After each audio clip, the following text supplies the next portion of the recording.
Okay, I think I'm live. I can't tell. I hope I am. I'm just gonna Ron wasn't asking a question. I was actually watching the last night's stream. So to make sure I'm getting this right, here we go. Whiskey Sec, Fanny's Bay, Whiskey Sec, Ducket Bucket. Good to see you, Louis. Tomorrow night is Steps. That's gonna make a lot of unnecessary noise on the table. Sorry. Okay. Tomorrow night is Steps, and Steps is a wonderful evening that we get to do every so often in and around Australia. And the Steps format means you walk around a room and pick out the drams that you want, almost like a mini sort of whiskey festival. And you get to taste through different drams, get to see what's on offer. Tomorrow night you get 6 tokens. I'll show you what they look like. For those who've seen them before, you'll already know what I'm talking about. But you get 6 tokens that look like this, and they're our lovely SMWS poker chips, and they're green, just like green and white, just like our bottles, green in this case. I couldn't get the exact same green as our green bottle, but I think they look cool. Otherwise, we could have got assorted colours, but I'm happy that we got normal colours. You get 6 poker chips, and you take them, and when you want your dram, this is tomorrow night, that's how it all works. I'll explain it for those who are coming on the evening. You put it into the chip box, and then we'll have these on the table that redeems your whiskey. I've got like 10 or 12 whiskies on tomorrow night, which is super exciting. And I wanted to taste. I tasted that one last night on the live stream for those who were tuned in. The 37.125 Austrian Treats. One of the other whiskies on feature tomorrow night is 139.5, a very rare, rather expensive. Now that's a 2 token dram, so it's going to cost you 2 chips if you want one of those. And tonight, I'm going to open up the Acme Ghost Repellent 16.38. Now, I'm really excited by this. Now, I don't normally start my evenings off with a peated whiskey, but I am tonight. The things I do for my live audience. Acme Ghost Repellent. That didn't really focus up, did it? Let me try that again. If I hide behind the bottle this time, it won't try and the camera won't keep trying to follow my face. So I hope that works out. Okay, cool. Rock and roll. Acme Ghost Repellent. What a name. I'm going to open that up because we need to know what we're tasting tomorrow night. And this is in the peated category, so we've got lightly peated, and heavily peated. This one's right in the middle, so it's going to be quite peated. I keep saying that. Get rid of that little plasticky top bit. By the way, before I even crack the seal on that, tonight's beer, because it's a hot bastard of a night, we've got Yeasty Boys Hot Space. Look at that. Look at this label. Look at this silly label. It's basically my face. Look at that. Extra pale ale. Now, some friends of mine will know this, that I am a huge fan of car-strength whiskey and mid-strength beer. And I hadn't heard of this one. Look at the colour on it.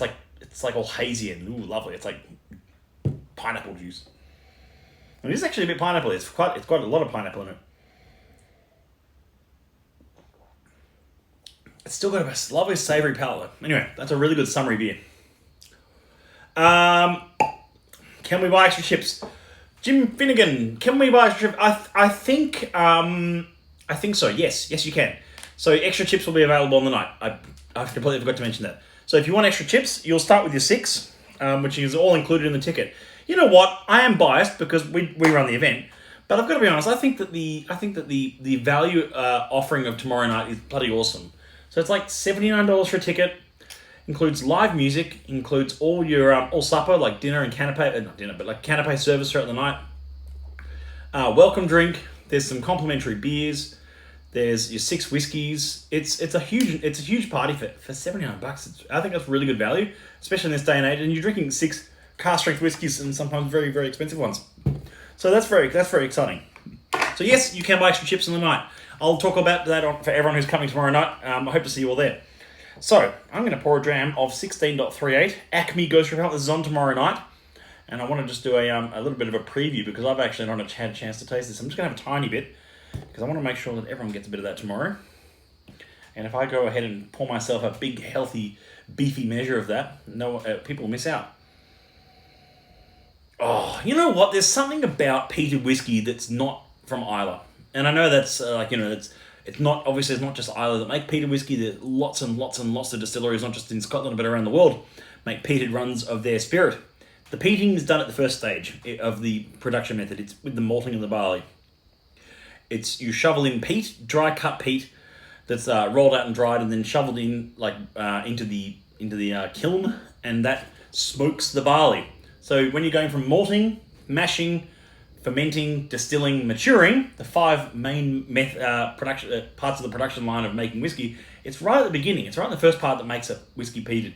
They're not using peated water. They're not using smoky casks, although some whiskies have used smoky casks. I think, like ex-peated whiskey casks. But that doesn't really impart much flavour into the actual smoke. Doesn't really carry across very much. It might be very, very subtle, but it's not a peated whiskey per se.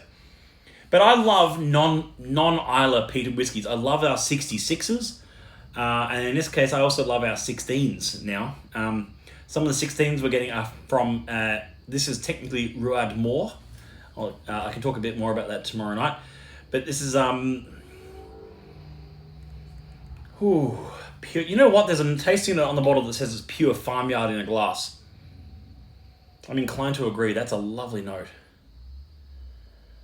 Ooh, there's a lovely sweetness to it as well. Like a really like barley sticks and candied ginger. That's lovely. I'm going to let that sit for a moment and open up, because just like last night, the whiskey might need a bit of time to open up.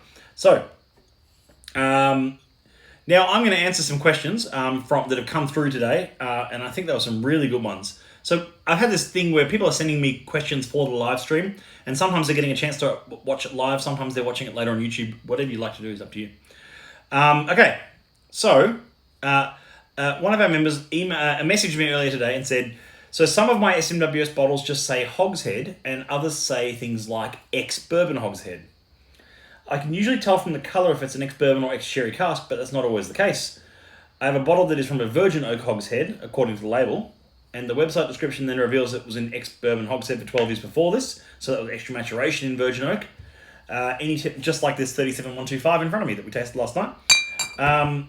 Any tips on deciphering the labels? So let's do a bit of cask label deciphering, because we talked about casks the other night, but let's talk a bit about the deciphering what's on the label. If you just see it ex-hogshead, that means it's ex-bourbon. They would specify if it's sherry or port or Madeira or Muscatel or whatever the wine type is, or whatever the previous seasoning of that cask was. In this case, it says recharred hogshead. That means it's a recharred, probably ex-bourbon hogshead. However, if the society was buying that cask after the charring process, which would be unusual for us, then it may have been once used for sherry, but it's probably been used for ex-bourbon the whole time. So if you're seeing ones that say ex-bourbon hogshead, but what we're doing now is we're always providing full detail, generally full detail as much as we can. Like this one is a 14-year-old that's in a New Oak HTMC hogshead. So it says here, notes of woodland sage and honey abound, followed by Sacha Torte ice cream. I still didn't get a chance to look up what Sacha Torte means. Previously in ex-bourbon wood. So that's really, it says it had time in ex-bourbon, then it had additional maturation, I think 3 or 4 years in a New Oak hogshead. So I hope that answers that side of your question. There's also, the other part to his question was, it's deciphering what's on the label is quite important. It doesn't tell you a story about the whiskey so much per se. The story is in when you nose it and taste it for yourself. I'm going to put the lid on these chips, otherwise I might drop them. Man, that's so exciting. How exciting is this? We're just going to have so many good drams abound tomorrow night. So good. And another question I got. Okay, this is a really good question from a member who asks, water. Where does it come from? Does where it comes from actually affect the whiskey, like the distilleries claim it does? Yes, it does. The barley, the yeast, and the water components all affect the flavour of the whiskey. Now, I had a lively disagreement, shall I say, with a local distiller who disagreed with me on one point here. I would argue that the barley and the yeast are the two most important parts of that production process when it comes to selecting what barley to use for flavour and what live yeast strain to use, and in that order. I'd say that the barley selection and the flavour of the barley and the roasting level of that barley is far more important than the yeast. The yeast selection is also very important. It's more about the time of how long you ferment for rather than the actual yeast you use. So if it's a short ferment, a long ferment, etc. and then the water is the third most important ingredient. So many distilleries, ionize, filter, and demineralize the water source. So they're basically distilling with neutral, nothing water, like completely mineral free, zero fluoride, zero minerals, zero anything, just plain water, like demineralized water. So if I take water from the Ganges River in India, and I take water from Sydney Treatment, and I put them side by side, and I put them through the most rigorous filtration, ionization, demineralization process that could possibly happen, do you reckon you'd be able to pick the difference between the two? Even more so, if I sent them both up a hot still and distilled that water as part of the production of making whiskey, do you think that flavour would carry through in the spirit? It'd be a good experiment to do. I'm not sure I don't know of any experiments that have done that, anyone who's ever done that. What we should do is we should get something like, I don't know, get 1,000 litres of water from the Ganges River and send it up the send it up the stills at Archie Rose and see if it affects the end product or something like that. I know that's a ridiculous ridiculous sort of proposition, but you know what? It's one that is you could consider. So, and another question that I was asked overnight was, let me go back to it. If most of the flavour comes from the cask, which most distillers agree it does, then how do distilleries get distinctive styles? Very good question. I do get how many are spirit driven and how they blend, but curious for a discussion. I think that's the other question I'll answer tonight. I'll get to the other one another night. So, if the waters aren't that important, but if the cask, well, it is important, but if the cask imparts most of the flavour, how do distilleries get that distinctive? How do certain distilleries get certain distinctive styles? I'd argue that certain distilleries have a much more distinctive style than others. For instance, I reckon I'd be able to pick out the difference between obviously, I think not to myself, I think most people would be able to pick the difference between, say, a Bruichladdich and a Linkwood. But would you be able to always tell the difference between a Linkwood and a Longbourn? Maybe not so much. That might be a bit trickier. So, they have often distilleries have a distinctive house style. I argue distilleries like Longbourn is a good example, as I said, have quite a rich and oily spirit character and quite a sort of vanilla forward, often new make. Whereas, I'd argue that certain distilleries like Glen Scotia have a very funky, farmyardy new make and spirit character. There is spirit character. It is how it's how the production process works. And it mostly comes from a mixture of things like how it was distilled. Was it 2 times distilled, 3 times distilled, 2.7444 repeated distilled? What was the distillation on it? Sorry, 2.81, 11111. Questions like that. Other things include asking questions like, is it what was the barley? What was the barley used? Was it who supplied the barley, and like what farm did it come from? That affects the flavour as well. Or there's so many factors that factor in how a distillery maintains its house style, and what's even more impressive is distilleries that are able to change supply as they often do, not that often, but they sometimes do. So it's like if big distillery X is sourcing from barley farm Y, and then they charge tatage to barley farm Z, even in a different country of supply of that barley. How has that affected the overall flavour of the spirit, and are they able to shape it in a way that it hasn't? So, very interesting discussion.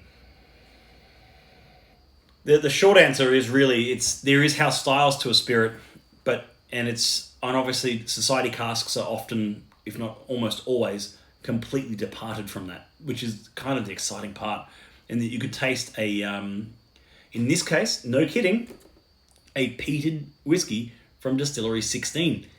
I don't think I've ever seen a peated whiskey from 16, and I've had very little whiskies from Distillery 16 in my life. And you don't see it very often as a core range product. I don't think it's at mass retail.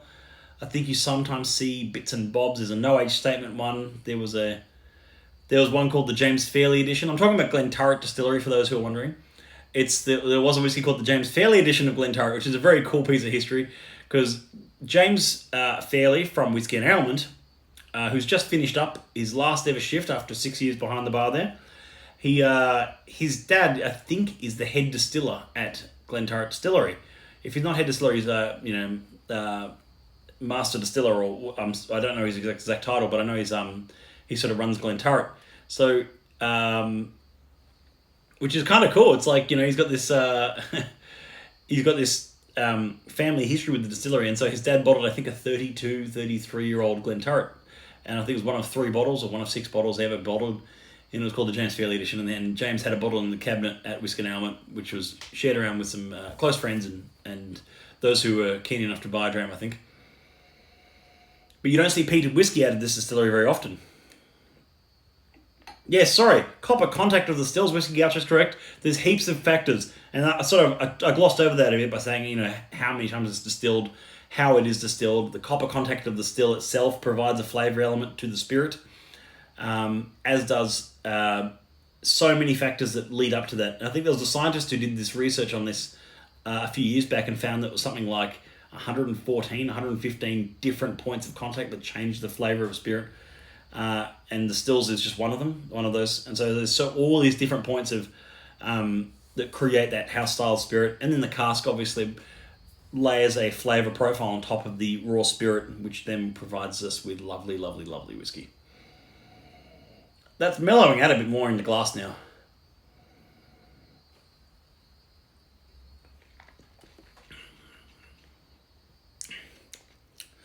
Ooh. Because I don't normally start with a... Well, that's got the bite, hasn't it? It's quite gentle on the nose, but it's got a lovely farmyardy bite on it. Tractors doing wheelies. How good is that? Old peat bricks. Heady flavours of mead. Mead is a good one, actually. Maybe that's the sort of note I'm getting. It's a very heavily charred, lovely spirit, though. Oh, that's everything I want in a peated whiskey, honestly. I'm probably very, very strongly considering buying one of these for myself. That's remarkable. Oh.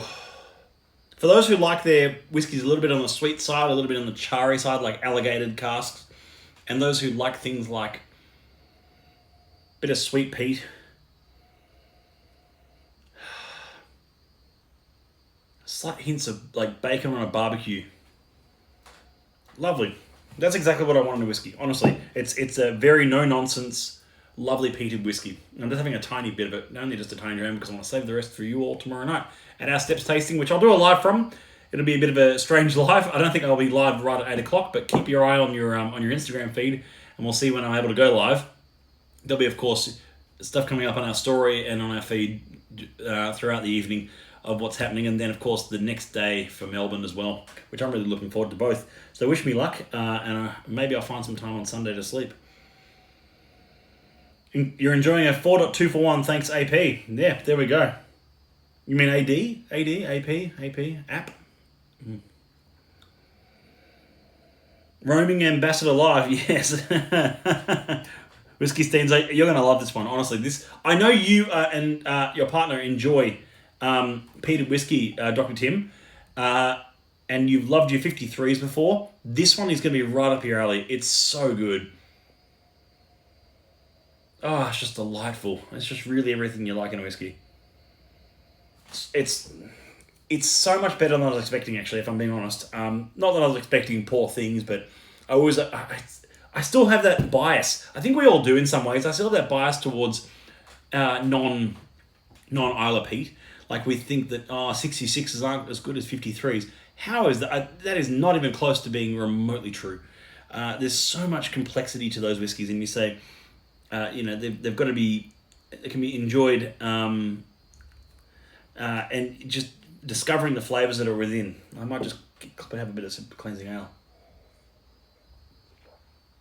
That's a lovely beer. I found a great combo tonight.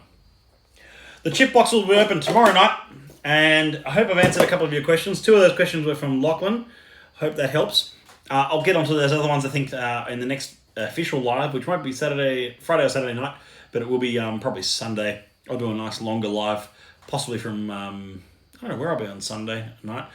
Oh, I might be I think there's a bar I'm meant to be at on Sunday night. Anyway, I'll catch up with you all soon, and I hope you've all had a lovely evening talking a few things whiskey. Not a big one tonight, as you can see. I've only done 20 minutes, but it's a chance for us to catch up talk a few questions, have a bit of a chat, and I love doing these lives, and especially having special guests. So if you like the lives that we do with special guests, keep your eyes peeled for Saturday afternoon. Actually, I should have mentioned this earlier. This Saturday afternoon on our live stream, I'll put up a post in Instagram so we all know what's happening. This Saturday afternoon on Instagram Live, and we'll post it to Facebook as well and YouTube. I've got a chat with a very special guest. I've had Matt Wooler, I've had Andrew Durbidge, our cellar master. I've had Murray Hassan. So I've got another special guest coming up this Saturday, and we'll be live at Starwood in Melbourne on Saturday afternoon before the event starts. I think we'll have our live at 2 o'clock. If you want to watch it live, it'll be about 2 p.m. on Saturday. If you want to watch it later. Thank you. Thanks, Whiskey Sec. Thanks so much. And thanks, Gaucho. I'll see you tomorrow, Gaucho. I'll see lots of you tomorrow who are coming to Sydney Steps. If you're on the fence and you got your Friday night free tomorrow night, and I know there's a lot of Christmas parties and things going on everywhere, but it's going to be a huge night tomorrow night, and I think there's a couple of spaces left. But I will see you all soon. I'll see you all tomorrow at Sydney Steps. Thanks again for tuning in. Bye for now.